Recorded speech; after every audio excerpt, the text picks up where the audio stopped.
Well, we're very excited by the fact that Amazon Web Services are putting their first major data region, 3 major data centers in Bahrain, covering the Middle East and Africa. And on the back of that, we want to attract a lot of software as a service companies, a lot of people that use the cloud to co-locate with Amazon in Bahrain. Well, Bahrain's going through a major transformation. We're keen to grow our startup ecosystem. We're keen to really build on our strengths as a fintech hub. We have our regulatory sandbox in Bahrain that's attracting scale-ups and startups from around the world that want to test their fintech products in Bahrain to broaden them out across the region. Well, of course, it's not just about attracting investment dollars. We want to attract talent too, and we're well placed for that, because what a lot of people don't realize, it's almost like a secret, is that Bahrain ranks very highly as a place for expats. We rank #1 in the International Survey of Expat Locations and #5 in the world for the HSBC survey of top expatriate locations. So we feel we've got all the right ingredients to attract tech talent, startup entrepreneurial talent into Bahrain. But we also have a great pool of local talent. Bahrainis are very entrepreneurial, very engaged in the private sector.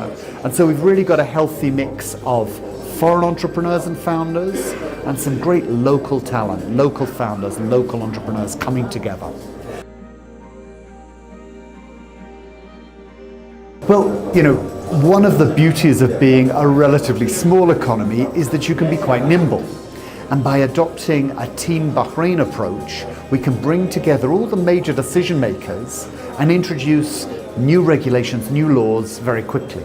So we've upgraded and updated our bankruptcy law to allow startups to fail and reinvent themselves and come back bigger and better and stronger than before. We've introduced a data protection law, and it's the first of its kind in the Middle East.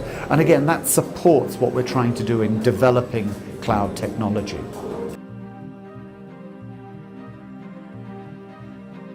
Well, last year was a record year for us. We helped a record number of companies to set up or expand in Bahrain.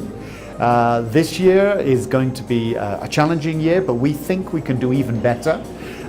We're seeing real traction in developing our startup ecosystem. We're seeing real traction in bringing in new tourist attractions and developing the tourist sector.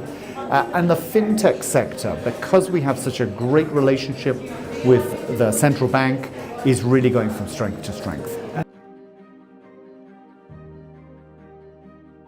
Well, we see Bahrain really growing from strength to strength as a fintech hub. We've got a really good pool of talent that already work in our burgeoning financial services sector. 63% of the people working in financial services are Bahrainis, and a sizable percentage of that percentage are Bahraini women. And that's a good pool of talent that fintech scale-ups can draw upon when they come into the market. But we also think that Bahrain's well placed to be a location where fintech companies can adapt or modify their product or service to make it Sharia compliant. And by doing that, they can open themselves up to the whole Islamic market, but also to Islamic investors from the major Islamic banks.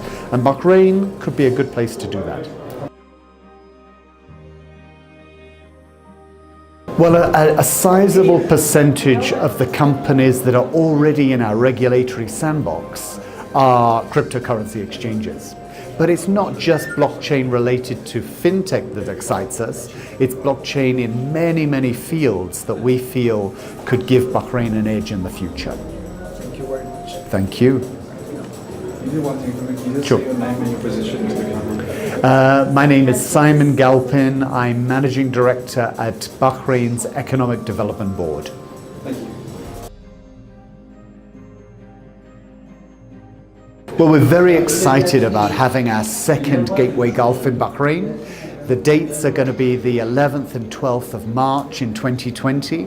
And this will be a great opportunity for investors around the world to come to Bahrain to learn about specific investment projects both in Bahrain and right across the GCC. It's a really good gathering, and it's well timed because it leads up to the G20 meeting that will be in Saudi later on in the year. And what kind of foreign investors or foreign direct investment you were expecting as a result of Gateway Gulf? Well, Gateway Gulf, our last Gateway Gulf was last year, and it's very exciting because it brings in investors in a broad variety of fields. We have a number of physical infrastructure investment projects that they can take part in, whether they're PPP or other types of investment projects. Our second causeway connecting us to Saudi Arabia, for example, that will be both road and rail, will be one of those projects. But also it gives us a chance to showcase some of the new and emerging opportunities in the fintech sector and in other tech sectors in Bahrain.